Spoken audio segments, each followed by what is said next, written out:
El sol de mediodía caía implacable sobre el pequeño rancho de Tomás Aguirre, un hombre de 53 años cuya vida entera había transcurrido entre estos campos polvorientos del Valle de Mexicali. Su rancho, modestamente llamado El Silencio, consistía en 20 hectáreas de tierra seca donde cultivaba alfalfa y maíz con más esperanza que resultados, y criaba una docena de cabras que le daban lo justo para sobrevivir. Tomás no era rico, ni ambicionaba serlo. Vivía solo desde que su esposa Lucía había muerto de cáncer 6 años atrás, y sus 2 hijos adultos se habían ido a trabajar a los Estados Unidos, enviándole dinero ocasionalmente pero visitando cada vez menos. Su única compañía constante era Lobo, un perro mestizo de pelaje gris y ojos inteligentes que había aparecido en el rancho 4 años atrás, flaco y herido, y que Tomás había curado y adoptado.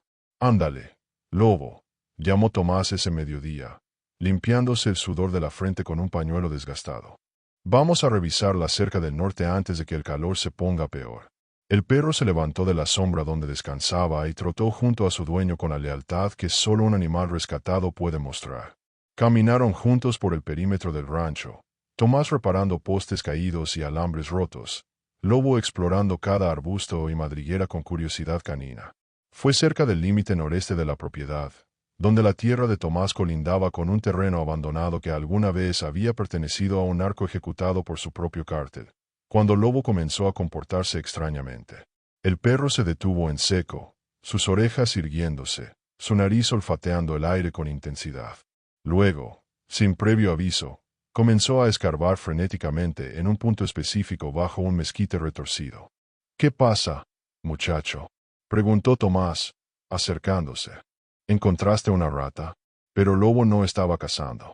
Escarbaba con determinación, la tierra volando detrás de sus patas traseras, su cola moviéndose con excitación. Algo había bajo esa tierra que lo tenía completamente absorbido. Tomás se arrodilló junto al perro, apartándolo gentilmente. «A ver, déjame ver qué hay ahí». Comenzó a cavar con sus manos, ampliando el hoyo que Lobo había iniciado. La tierra estaba más suelta de lo normal, como si hubiera sido removida recientemente, aunque recientemente en esta zona podía significar cualquier cosa desde días hasta meses, con el clima seco que preservaba todo. A unos 50 centímetros de profundidad, sus dedos tocaron algo que no era tierra. Era plástico grueso, como el usado para envoltura industrial. El corazón de Tomás comenzó a latir más rápido.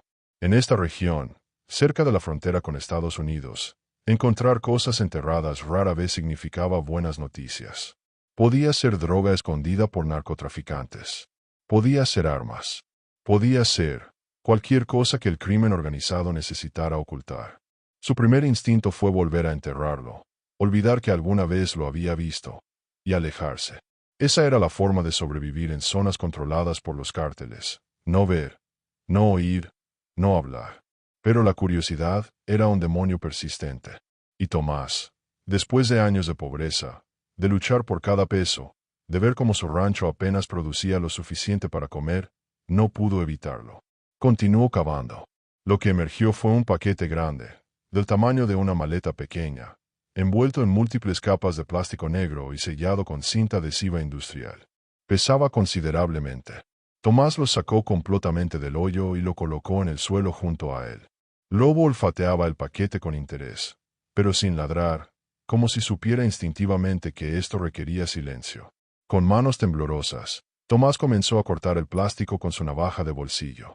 Capa tras capa de envoltura, claramente diseñada para proteger el contenido de la humedad y el tiempo. Cuando finalmente abrió la última capa, su respiración se detuvo. Dinero. Fajos y fajos de billetes, principalmente de 500 y 1000 pesos mexicanos. Algunos billetes de $100 estadounidenses, todos empacados al vacío en paquetes de plástico transparente. Miles de billetes. Tal vez cientos de miles. Más dinero del que Tomás había visto en toda su vida. Se sentó pesadamente en el suelo, mareado, su mente trabajando frenéticamente. Este era dinero del narco. Tenía que serlo. Nadie más enterraba fortunas en el desierto. Probablemente era parte de un cargamento de droga vendido, dinero que esperaba ser recogido o que había sido escondido temporalmente para evitar detección de autoridades. «Dios mío», susurró Tomás, mirando alrededor nerviosamente.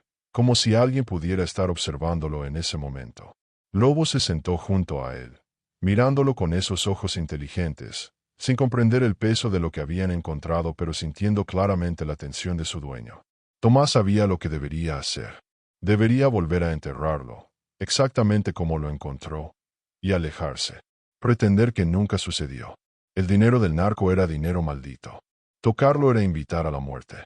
Pero mientras miraba los fajos de billetes, su mente comenzó a hacer cálculos involuntarios. Con ese dinero podría reparar el rancho completamente. Podría comprar equipo nuevo, semillas mejores, más ganado. Podría pagar las operaciones que necesitaba desde hace años para su espalda destrozada por décadas de trabajo físico. Podría ayudar a sus hijos en Estados Unidos, tal vez incluso convencerlos de regresar. Podría vivir. Realmente vivir. No solo sobrevivir. ¿Qué hago, Lobo? Preguntó al perro, su voz apenas un susurro. ¿Qué demonios hago? El perro no respondió. Solo movió la cola suavemente, confiando completamente en que su humano tomaría la decisión correcta. Tomás miró hacia su rancho, visible a la distancia, su pequeña casa con el techo que goteaba cuando llovía, el granero que se caía a pedazos, los corrales que necesitaban reparación urgente. Pensó en las noches que se acostaba con el estómago vacío porque había que ahorrar, en las veces que había tenido que elegir entre comprar medicina o comida. Pensó en lo que diría su difunta esposa Lucía. Ella siempre había sido la voz de la razón, la que lo mantenía honesto incluso cuando el mundo parecía recompensar la deshonestidad. No es nuestro, Tomás, la escuchó decir en su mente. Ese dinero tiene sangre. Déjalo donde está. Pero Lucía estaba muerta. Y Tomás estaba cansado. Cansado de ser pobre. Cansado de trabajar hasta que su cuerpo dolía. Cansado de ser invisible para un mundo que no le ofrecía nada. Tomó una decisión. Comenzó a sacar los paquetes de dinero, contándolos.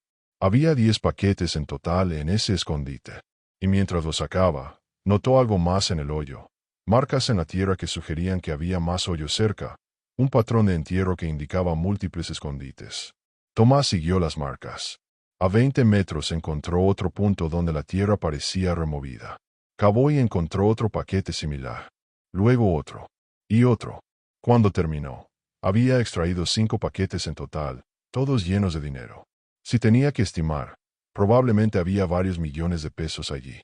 Una fortuna absoluta para un campesino pobre. Necesito moverlo, dijo Tomás, hablando en voz alta para organizar sus pensamientos. No puedo dejarlo aquí. Si alguien viene a buscarlo. Trabajó rápidamente, llevando los paquetes uno por uno a su vieja camioneta, cubriéndolos con sacos de alimento para cabras y lonas. El sol comenzaba a descender cuando terminó, el cielo tomando tonos naranjas y púrpuras. Condujo de regreso a su casa con Lobo en el asiento del pasajero, sus ojos constantemente revisando el espejo retrovisor, esperando ver vehículos siguiéndolo, aunque la carretera estaba vacía. En su casa, escondió el dinero en el único lugar que se le ocurrió, en el piso del granero, bajo tablas sueltas que había estado planeando reparar durante años, pero nunca había tenido dinero para hacerlo. Cubrió todo cuidadosamente con heno y equipo viejo. Esa noche, Tomás no pudo comer. Se sentó en su portal, mirando las estrellas, con Lobo a sus pies, y trató de convencerse de que había hecho lo correcto. Pero en lo profundo de su corazón, sabía que había cruzado una línea peligrosa. Sabía que el dinero pertenecía a alguien. Alguien poderoso. Alguien violento. Y cuando ese alguien se diera cuenta de que su dinero había desaparecido, vendría a buscarlo. La pregunta no era si, sino cuándo. ¿Y qué haría Tomás cuando ese momento llegara? Miró a Lobo, el perro que había encontrado el dinero, el perro que había cambiado todo sin siquiera saberlo. Nos metiste en un problema, muchacho, dijo suavemente. Un problema muy grande. Lobo solo movió la cola, feliz de estar junto a su dueño, sin comprender que ambos acababan de convertirse en hombres marcados. En algún lugar de Mexicali, en ese mismo momento, un hombre con cicatrices en la cara y muerte en los ojos estaba recibiendo un reporte de que uno de sus escondites de dinero había sido comprometido. Pronto vendría a reclamar lo que era suyo. Y el silencio del rancho de Tomás Aguirre estaba a punto de romperse con el sonido de violencia y amenazas. El campesino y su perro habían encontrado una fortuna. Ahora tenían que encontrar la forma de sobrevivir a las consecuencias. Pues mira, amigo, si te gustó esta historia, Si quieres saber qué le pasó a este pobre ranchero y a su perro, pues dale ahí al botoncito ese de suscribirse. ¿No? No más un clic. Es gratis. No cuesta nada. Y así sabrás cómo termina todo este desmadre. Dale. Ándale pues. Y si conoces a alguien que le gusten estas historias de la vida real del rancho, pues compártela. Entre más seamos, mejor. Gracias, y que Dios te bendiga. 3 días después. Rancho El Silencio. Tomás no había dormido bien desde que encontró el dinero. Cada sonido nocturno lo despertaba sobresaltado. El viento golpeando contra las ventanas, el crujido de las vigas de madera de su vieja casa, el ladrido distante de coyotes en el desierto. Pero sobre todo, escuchaba el motor de vehículos que nunca llegaban. Imaginaba sombras de hombres armados que nunca aparecían. Lobo también había cambiado. El perro permanecía constantemente alerta, sus orejas moviéndose hacia cada sonido, gruñendo suavemente ante cualquier cosa inusual. Era como si el animal supiera, en esa forma misteriosa que tienen los perros, que algo peligroso acechaba. Durante esos 3 días, Tomás había intentado mantener su rutina normal. Alimentaba las cabras, regaba los cultivos con el poco agua que tenía, reparaba cercas. Todo lo que siempre hacía. Pero su mente estaba en otra parte, constantemente regresando al granero donde había escondido el dinero, preguntándose si todavía estaba allí, si alguien lo había encontrado, si debería revisarlo otra vez o si eso solo llamaría más atención. No había tocado ni un solo billete. El dinero permanecía en sus paquetes originales, sellados, esperando. Esperando que Tomás no lo sabía. Parte de él esperaba que si simplemente lo ignoraba, el problema desaparecería mágicamente. Era el 4.º día cuando su mundo comenzó a desmoronarse. Estaba en el corral alimentando a las cabras cuando escuchó el sonido de vehículos aproximándose. No era inusual. Ocasionalmente pasaban camiones por el camino de tierra que conducía más allá de su rancho. Pero estos vehículos se estaban desacelerando. Se estaban deteniendo frente a su propiedad. Tomás sintió que su estómago se hundía. 2 camionetas negras, del tipo que los narcos preferían, con vidrios polarizados y sin placas visibles, se estacionaron en el camino de entrada a su rancho, bloqueando efectivamente cualquier salida. De las camionetas bajaron 5 hombres.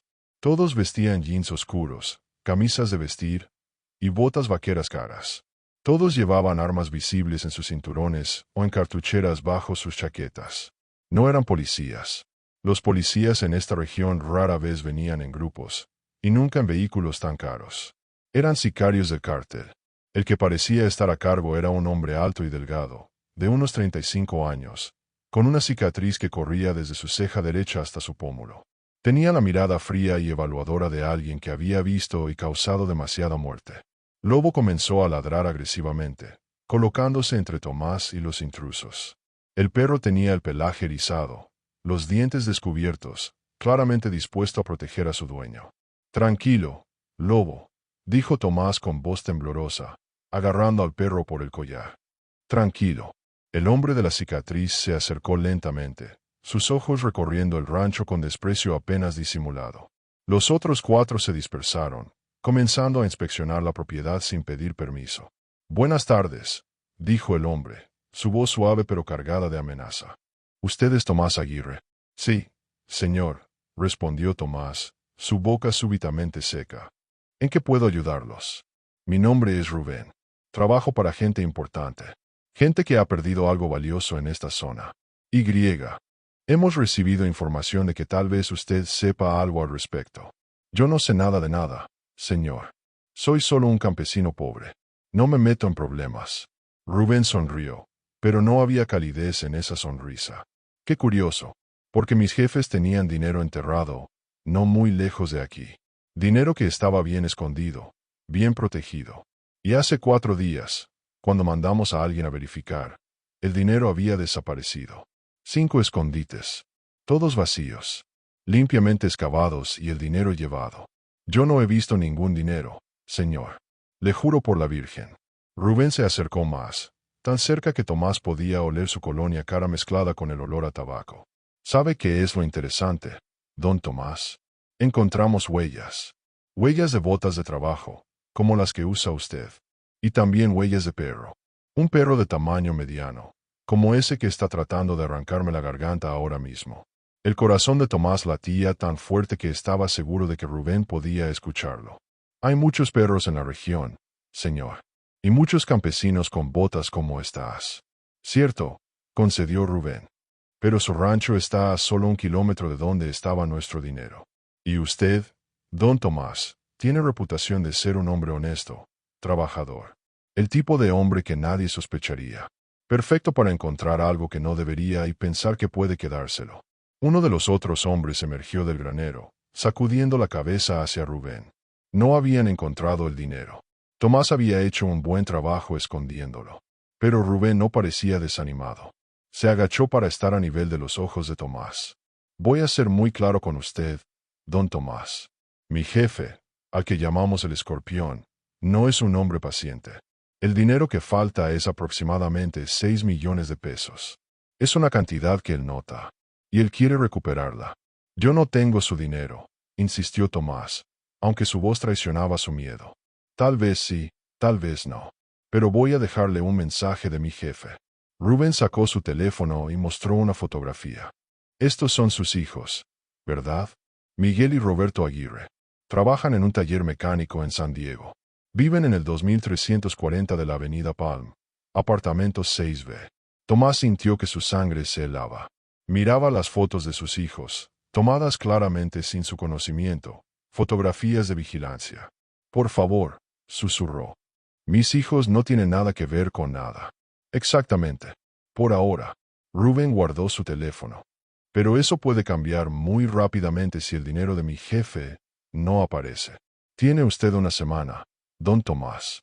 Una semana para recordar dónde vio ese dinero, para encontrarlo si lo tiene, o para conseguirlo si se lo vendió a alguien más. Una semana, y quiero los 6 millones completos, con intereses por las molestias causadas. Digamos, 7 millones para ser generosos. Pero yo no tengo 7 millones. No tengo nada. Entonces sugiero que empiece a buscar formas de conseguirlos. Rubén se enderezó. Porque si en una semana no tenemos nuestro dinero, vamos a empezar a cobrar de otras maneras. Tal vez con su rancho. Tal vez con sus cabras. O tal vez, don Tomás, con partes de su cuerpo. O peor aún, con partes de los cuerpos de Miguel y Roberto. Se dirigió hacia su camioneta, pero se detuvo y se giró una última vez. Ah, y don Tomás, no piense en ir a la policía. La mitad de la policía municipal está en nuestra nómina, y los federales no llegarán aquí a tiempo para salvarlo. Si habla con alguien, lo sabremos. Y las consecuencias serán inmediatas y dolorosas. Con eso, Rubén y sus hombres se subieron a las camionetas y se fueron, dejando una nube de polvo y el peso aplastante del miedo. Tomás se dejó caer al suelo. Sus piernas ya no podían sostenerlo. Lobo se acercó y comenzó a lamerle la cara, gimiendo suavemente, sintiendo la angustia de su dueño. ¿Qué hice? Lobo. Lloró Tomás. ¿Qué demonios hice? Había pensado que el dinero era su salvación, una oportunidad de escapar de la pobreza. Pero ahora veía que era una maldición, un veneno que estaba destruyendo todo lo que amaba. Y tenía solo una semana para encontrar una solución. Esa noche, después de alimentar a los animales con manos temblorosas y asegurar que todo estuviera en orden, Tomás se sentó en su cocina con una botella de mezcal que había estado guardando para ocasiones especiales. Esta, decidió, calificaba como una ocasión especial. Posiblemente su última ocasión especial. Sacó un cuaderno viejo y un lápiz y comenzó a hacer cálculos desesperados. El dinero que había encontrado, si lo contaba todo, probablemente había 5 o 6 millones. Tal vez un poco más. Era suficiente para devolvérselo al cártel y salvar su vida y la de sus hijos. Pero si lo devolvía, ¿qué lo esperaba? Años más de pobreza, más sufrimiento. Todo este riesgo para nada. Y lo peor de todo, ¿cómo sabía que el cártel lo dejaría vivir después de devolverlo? Había visto sus caras. Sabía dónde estaba enterrado su dinero. Era un testigo. Y los cárteles no dejaban testigos vivos. Tomás bebió directamente de la botella, el mezcal quemando su garganta pero no quitando el frío que sentía en su alma. Había una tercera opción, se dio cuenta. Podía tomar el dinero y huir. Irse a otro estado, cambiar su nombre, empezar de nuevo. Pero eso significaría abandonar el rancho, la tierra de su familia durante 3 generaciones. Significaría estar siempre mirando sobre su hombro, siempre temiendo que el cártel lo encontrara. ¿Y qué pasaría con sus hijos? Los narcos los usarían para hacerlos salir de su escondite. Miguel y Roberto pagarían por los pecados de su padre. No hay salida, dijo Tomás en voz alta a la habitación vacía. No hay ninguna maldita salida. Lobo, acostado a sus pies, levantó la cabeza y gimió suavemente. Tomás miró al perro, el animal que había comenzado todo esto. Si Lobo nunca hubiera encontrado el dinero, Tomás todavía sería pobre pero estaría seguro. Sus hijos no estarían en peligro. Su vida sería difícil pero simple. Pero no podía culpar al perro. Lobo solo había hecho lo que los perros hacen: seguir su nariz, explorar, encontrar cosas interesantes. No tenía forma de saber lo que había desenterrado. Tú y yo contra el mundo, muchacho, murmuró Tomás, acariciando la cabeza del perro. Siempre ha sido así. Pero esta vez no sé si vamos a ganar. Pasó el resto de la noche despierto, bebiendo mezcal y tratando de formular un plan. Cualquier plan. Pero cada escenario que imaginaba terminaba en muerte o sufrimiento. Cuando el sol comenzó a salir sobre el Valle de Mexicali, pintando el cielo de rosas y naranjas, Tomás tomó una decisión. No podía devolver el dinero y esperar vivir. No podía huir y abandonar a sus hijos. No podía ir a la policía sin arriesgar represalias inmediatas. Pero había una cosa que podía hacer. Podía pelear. Era un viejo campesino contra un cártel entero. Las probabilidades eran imposibles. Pero Tomás Aguirre había sobrevivido toda una vida de imposibilidades. Había sobrevivido sequías que mataron los cultivos de otros hombres. Había sobrevivido la muerte de su esposa. Había sobrevivido la pobreza que rompía a hombres más jóvenes y fuertes. Y si iba a morir, al menos moriría peleando por lo que era suyo, su tierra, su vida, sus hijos. Miró al lobo, que lo observaba con ojos confiados, creyendo completamente en que su humano sabía qué hacer. Vamos a necesitar ayuda, muchacho, dijo Tomás. No podemos hacer esto solos. Vamos a necesitar encontrar a alguien que no tenga miedo del cártel. O alguien lo suficientemente loco como para ayudar a un viejo tonto como yo. Se levantó de la silla, su decisión tomada. Tenía una semana. 7 días para encontrar una forma de sobrevivir a esto. 7 días para convertirse en alguien más que un simple campesino asustado. 7 días para transformarse en el tipo de hombre que podía mirar al cártel a los ojos y negarse a parpadear primero. El reloj estaba corriendo. Y Tomás Aguirre, con su perro Lobo a su lado, estaba a punto de descubrir de qué estaba realmente hecho. La guerra había comenzado. Y el silencio del rancho se había roto para siempre. Tomás condujo su vieja camioneta por las calles polvorientas de Mexicali, con Lobo en el asiento de pasajero, ambos con una determinación que no habían tenido en años.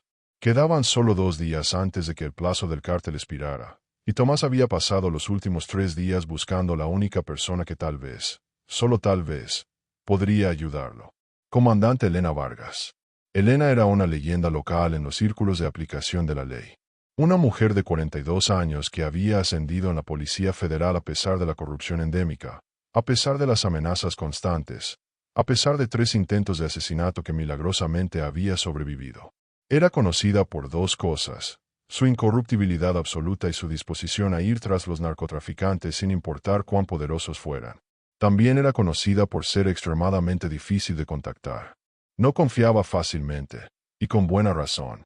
Demasiados informantes habían resultado ser trampas del cártel. Demasiados aliados habían intentado asesinarla. Pero Tomás no tenía opción.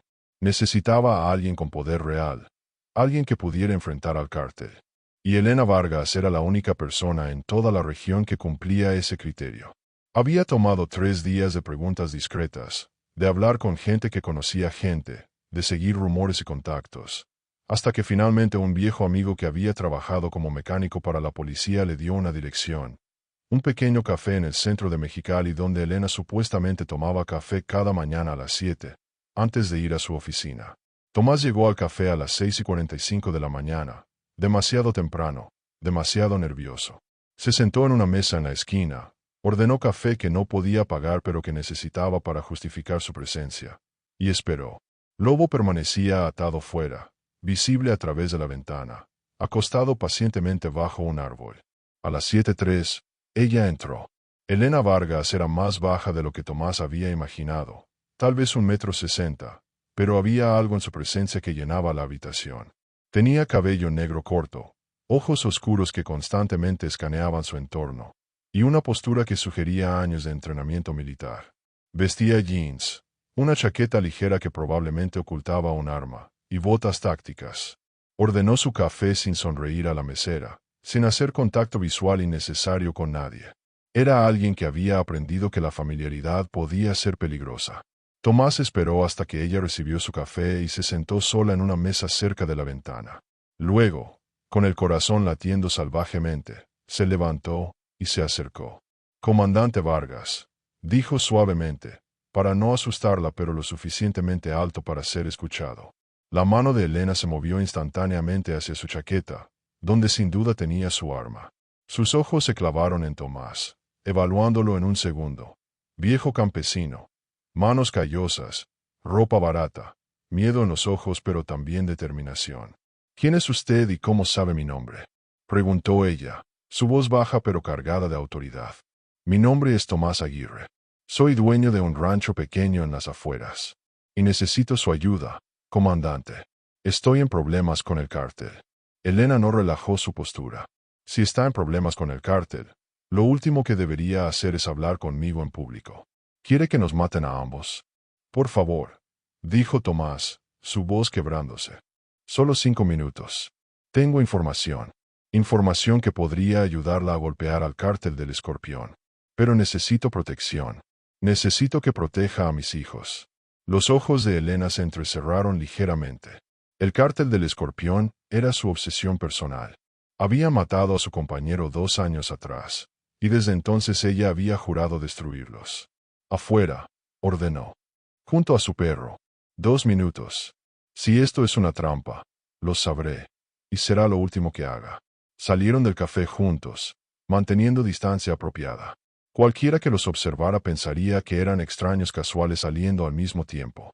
Elena se acercó al lobo, quien la olfateó pero no ladró, aparentemente sintiendo que esta mujer era diferente, más peligrosa pero no necesariamente enemiga. «Hable», dijo Elena, mirando alrededor constantemente, vigilando amenazas potenciales. Tomás le contó todo: el hallazgo del dinero, la visita de Rubén y sus sicarios, las amenazas contra sus hijos, el plazo de una semana que ahora era de solo 2 días. «¿Dónde está el dinero ahora?», preguntó Elena cuando él terminó. «Escondido en mi rancho. No lo he tocado. Está exactamente como lo encontré». «¿Cuánto?». «No lo he contado exactamente, pero los paquetes, yo diría entre 5 y 6 millones de pesos». Elena silbó suavemente. «Esa es una cantidad significativa. El tipo de dinero que el cártel definitivamente vendrá a recuperar». Hizo una pausa, pensando. «¿Por qué vino a mí? ¿Por qué no simplemente devolvió el dinero? Porque si les devuelvo el dinero, me matarán de todos modos. Soy un testigo. Vi a Rubén y a sus hombres. Sé dónde estaba enterrado el dinero. Los cárteles no dejan testigos vivos». Elena asintió lentamente. Era cierto. Había visto demasiadas veces cómo los cárteles agradecían la cooperación asesinando a quien cooperaba. Y si no devuelve el dinero, matan a sus hijos en Estados Unidos. Está en una posición imposible, don Tomás. Por eso necesito su ayuda. Necesito protección para mis hijos. Y necesito usar este dinero como carnada, para atrapar al Escorpión. Elena lo miró con nuevo respeto. Este viejo campesino estaba dispuesto a arriesgar todo para proteger a su familia y hacer lo correcto. ¿Sabe lo que está proponiendo? Usar dinero del cártel como carnada es extremadamente peligroso. Si algo sale mal, muere usted, mueren sus hijos, y probablemente muero yo también. Pero si funciona, presionó Tomás, usted atrapa a miembros importantes del cártel del Escorpión. Tal vez incluso al mismo Escorpión. Y yo recupero mi vida. Elena caminó en círculos pequeños, su mente trabajando en las posibilidades. Había estado tratando de infiltrar al cártel del Escorpión durante 2 años sin éxito. Sus operaciones eran demasiado compartimentadas, demasiado cuidadosas. Pero el dinero era diferente. El dinero haría que el liderazgo viniera personalmente. «Si hago esto», dijo finalmente, «tiene que ser oficial. Necesito autorización de mis superiores. Necesito un equipo. Y usted tiene que hacer exactamente lo que yo diga, sin desviaciones. Lo que sea necesario, comandante. Y su perro, agregó Elena, mirando al lobo. El perro viene con nosotros. Si el cártel lo ve sin el perro, sospecharán. Lobo va a donde yo voy, afirmó Tomás. Elena sacó su teléfono y hizo varias llamadas rápidas, hablando en códigos que Tomás no entendía completamente pero que claramente estaba activando algo importante. Cuando terminó, guardó el teléfono. Está bien. Voy a montar una operación. Pero necesitamos movernos rápido. ¿El cártel le dio alguna forma de contactarlos cuando tuviera el dinero? Rubén dijo que volverían en exactamente una semana. Mañana es el último día. Perfecto. Aquí está lo que vamos a hacer. Usted va a volver a su rancho y actuar completamente normal. Esta noche, un equipo de agentes federales, todos de mi confianza absoluta, van a infiltrarse en su propiedad. Los va a esconder. Cuando el cártel llegue mañana, usted les va a decir que tiene el dinero pero que quiere negociar. Quiere garantías de que sus hijos estarán seguros. ¿Van a aceptar eso? Probablemente no. Pero les va a decir que si algo le pasa a usted o a sus hijos, ha dejado instrucciones para que el dinero sea entregado a la policía junto con información sobre dónde lo encontró. Es su póliza de seguro de vida. ¿Y si no funciona? Elena lo miró directamente a los ojos. Entonces todos morimos, don Tomás. Pero si no hacemos nada, usted muere de todos modos. Al menos de esta manera tiene una oportunidad. Tomás tragó saliva y asintió. Una cosa más, dijo Elena. Sus hijos en San Diego. Voy a contactar a mis colegas en Estados Unidos. Van a poner a Miguel y Roberto bajo protección discreta hoy mismo. Vigilancia a las 24 horas. Si el cártel intenta algo allá, estarán listos. Por primera vez en días, Tomás sintió algo parecido a la esperanza. Gracias, comandante. No sé cómo pagarle. Págame atrapando a estos bastardos, interrumpió Elena. Y sobreviviendo para contarlo. Le dio a Tomás un teléfono celular desechable. Solo hay un número programado, el mío. No lo use para nada más. Si algo cambia, si el cártel aparece antes de lo esperado, me llama inmediatamente. ¿Entendido? Entendido. Y don Tomás, una última cosa. Lo que está haciendo es muy valiente. O muy estúpido. Probablemente ambos. Pero si sobrevivimos a esto, le voy a deber una. Tomás regresó a su rancho con Lobo, el teléfono celular escondido en su bolsillo sintiéndose como una bomba. Tenía 24 horas. 24 horas para prepararse para el día más peligroso de su vida. Esa noche, como Elena había prometido, llegaron sigilosamente. 6 agentes federales, todos vestidos de civil, todos fuertemente armados. Se escondieron en el granero, en la casa, en posiciones alrededor de la propiedad. Eran fantasmas, invisibles pero presentes. Elena llegó personalmente a medianoche para revisar las posiciones. Mañana, le dijo a Tomás, cuando lleguen, sea natural. Esté asustado, porque un hombre que no está asustado en esta situación sería sospechoso. Pero sea firme sobre la negociación. Nosotros haremos el resto. ¿Y si traen un ejército? Entonces tendremos un tiroteo muy grande, respondió Elena con una sonrisa fría. Pero no lo harán. Los cárteles no gastan recursos innecesarios. Esperan que usted esté asustado y solo. Van a venir con confianza. Y esa confianza será su error. Tomás pasó esa última noche despierto, sentado en su portal con Lobo a sus pies. Miraba las estrellas, las mismas estrellas que había mirado toda su vida desde este rancho. Pensó en su esposa muerta, en sus hijos lejos, en la vida simple que había tenido antes de que todo esto comenzara. ¿Valió la pena, Lucía? Preguntó al cielo. ¿Todo esto valió la pena por dinero que ni siquiera quería? Pero sabía la respuesta. No había sido sobre el dinero realmente. Había sido sobre la esperanza. La esperanza de que la vida pudiera ser diferente, mejor. Y esa esperanza, por peligrosa que fuera, era lo que separaba el vivir del simplemente sobrevivir. Cuando el sol comenzó a salir, pintando el desierto de oros y rojos, Tomás se levantó. Los agentes estaban en posición, invisibles pero listos. El día del juicio había llegado. Y Tomás Aguirre, un simple campesino con un perro leal, estaba a punto de convertirse en el hombre que desafió a un cártel. Las camionetas negras aparecieron en el horizonte exactamente al mediodía. La batalla final estaba por comenzar. Las 2 camionetas negras avanzaban lentamente por el camino de tierra, levantando nubes de polvo bajo el sol implacable del mediodía. Tomás estaba de pie frente a su casa, con Lobo sentado a su lado, ambos esperando como habían esperado tantas veces antes, con paciencia campesina y resignación aprendida. Pero esta vez era diferente. Esta vez, escondidos en su granero, en su casa, detrás de los corrales de las cabras, había 6 agentes federales con rifles de asalto y órdenes de disparar si las cosas se ponían feas. La comandante Elena Vargas estaba en su granero con un francotirador, observando todo a través de la mira de un rifle de alta precisión. Las camionetas se detuvieron. Tomás contó 7 hombres esta vez, 3 más que la última visita, todos armados. Rubén bajó primero, su cicatriz aún más visible bajo la luz directa del sol, su expresión más fría que antes. Don Tomás, saludó Rubén, sin ninguna cortesía falsa esta vez. Espero que tenga buenas noticias para nosotros. Tengo su dinero, dijo Tomás, su voz temblando ligeramente, lo cual no requería actuación. Lo encontré exactamente donde ustedes dijeron. Está todo aquí. Excelente. ¿Dónde está? Antes de eso, necesito garantías. Rubén se detuvo, entrecerrando los ojos. ¿Garantías? Don Tomás, no está en posición de negociar. Mis hijos, presionó Tomás, aferrándose al guión que Elena le había dado. Quiero su palabra de que mis hijos en Estados Unidos estarán seguros. Que no les va a pasar nada. Rubén se rió, un sonido sin humor. Mi palabra. Don Tomás, devuélvanos nuestro dinero y sus hijos vivirán. Es así de simple. No es suficiente. Necesito saber que... Lo que necesita es callarse y darnos nuestro dinero antes de que pierda mi paciencia.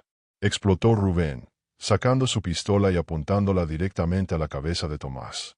Lobo comenzó a gruñir profundamente, sus músculos tensándose para atacar. En el granero, Elena susurró por su micrófono. Todos en espera. No disparen a menos que yo ordene. Necesitamos que más de ellos salgan de los vehículos. Pero entonces algo inesperado sucedió. Una tercera camioneta apareció en el camino. Era más grande, más lujosa que las otras 2. Negra con detalles cromados, vidrios tan oscuros que era imposible ver dentro. Rubén bajó su arma inmediatamente, su expresión cambiando de ira a algo parecido al miedo. Los otros sicarios se enderezaron, adoptando posturas más formales. «Mierda», susurró Elena en su posición. «El jefe viene personalmente». De la camioneta lujosa bajó un hombre que Tomás reconoció de fotografías que ocasionalmente aparecían en periódicos antes de ser rápidamente retiradas. Ernesto el Escorpión Salazar. El líder del cártel del Escorpión en persona. Era un hombre de unos 50 años, de estatura mediana, vestido con un traje caro que parecía completamente fuera de lugar en el polvo del desierto. Tenía el cabello perfectamente peinado hacia atrás, bigote bien recortado, y ojos que habían visto y ordenado demasiada muerte para contar. «Comandante», murmuró uno de los agentes por radio, «tenemos al Escorpión. ¿Podemos terminar esto ahora?» «Negativo», respondió Elena. «Necesitamos el dinero como evidencia. Y necesitamos que admitan que es suyo. Esperamos». El Escorpión se acercó a Tomás con pasos medidos, evaluándolo como un entomólogo evaluaría un insecto interesante pero insignificante. «Don Tomás Aguirre», dijo, su voz suave pero cargada con la autoridad de alguien acostumbrado a ser obedecido sin cuestionamiento. «Ha causado usted muchos problemas por un simple campesino». «No quería problemas, señor. Solo encontré algo que no debía. Y en lugar de hacerlo inteligente y devolverlo inmediatamente, decidió guardárselo. Dígame, ¿qué pensó que iba a pasar? ¿Que íbamos a olvidar 6 millones de pesos? Pensé que podría ayudar a mi familia. Reparar el rancho. Vivir con dignidad». El Escorpión asintió como si realmente entendiera. La dignidad. Es curioso cómo la gente pobre siempre habla de dignidad, como si eso pusiera comida en la mesa o ropa en las espaldas. ¿Sabe que da dignidad real, don Tomás? El poder. El dinero es poder, y el poder da dignidad. Pero ese poder no es para usted. Ese dinero es mío. Cada peso. Construido con mi sangre, mi inteligencia, mi disposición a hacer lo que hombres más débiles no harán. Se giró hacia Rubén. ¿Registraron la propiedad? Sí, jefe. Pero es grande. Podría estar escondido en cualquier parte. El Escorpión volvió su atención a Tomás. Voy a hacerle una oferta única, don Tomás. Me lleva el dinero ahora mismo, sin trucos, sin demoras. A cambio, le doy 50,000 pesos. Es mucho más de lo que este rancho miserable vale. Tómelo, y olvide que alguna vez encontró mi dinero. Rechácelo, y su cuerpo nunca será encontrado. Sus hijos recibirán paquetes con sus dedos en el correo. Y su perro, miró al lobo, su perro será colgado de un puente con un mensaje para otros que piensen en robarme. Tomás sintió náuseas. Este hombre hablaba de tortura y asesinato con la misma naturalidad con la que otros hablaban del clima. Está en el granero, dijo finalmente. Enterrado bajo las tablas del piso. El escorpión sonrió. Ve, no era tan difícil. Rubén, lleva a 3 hombres y recupera mi dinero. Verifica que esté todo. Este era el momento. Los sicarios iban directo hacia donde Elena y sus agentes estaban escondidos. Tomás observaba, su corazón latiendo salvajemente. Lobo, sintiendo la tensión, comenzó a gemir suavemente. Rubén y 3 sicarios entraron al granero. Hubo un momento de silencio absoluto. Luego, Policía Federal. Manos arriba. Al suelo. Todo explotó en caos. Rubén y sus hombres salieron corriendo del granero disparando. Los agentes respondieron al fuego. El escorpión gritó órdenes a sus hombres restantes, que sacaron sus armas y comenzaron a disparar hacia el granero. Al suelo. Don Tomás, gritó Elena por un altavoz. Ahora. Tomás se arrojó al suelo, cubriendo al lobo con su cuerpo. Las balas volaban sobre sus cabezas, el sonido ensordecedor, el olor a pólvora llenando el aire. Los agentes emergieron de sus posiciones, del granero, de la casa, de detrás de los corrales. Era un fuego cruzado perfectamente coordinado. Los sicarios, atrapados en medio del rancho sin cobertura adecuada, comenzaron a caer. Rubén recibió un disparo en la pierna y cayó, gritando. 2 de sus hombres fueron abatidos inmediatamente. Los otros trataron de llegar a las camionetas, pero fueron cortados por el fuego. El escorpión, con la rapidez de alguien que había sobrevivido múltiples guerras de cárteles, corrió hacia su camioneta lujosa. Pero Elena ya estaba apuntándolo con su rifle de francotirador. Ernesto Salazar, gritó. Está rodeado. Ríndase ahora o morirá. El escorpión se detuvo, evaluando sus opciones. Miró alrededor y vio a sus hombres muertos o heridos. Vio los rifles apuntándolo desde múltiples direcciones. Por primera vez en décadas, estaba sin poder. Lentamente, levantó sus manos. Muy inteligente, dijo Elena, emergiendo del granero con su equipo. Rubén, deje de gritar y póngase de rodillas. Están todos arrestados por narcotráfico, intento de asesinato, y aproximadamente otros 20 cargos que me encantará enumerar.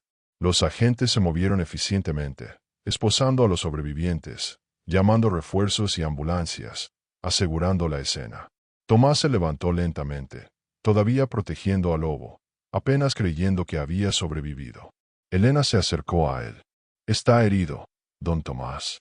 «No, yo estoy bien». «¿Terminó? ¿Realmente terminó?» «El escorpión está arrestado.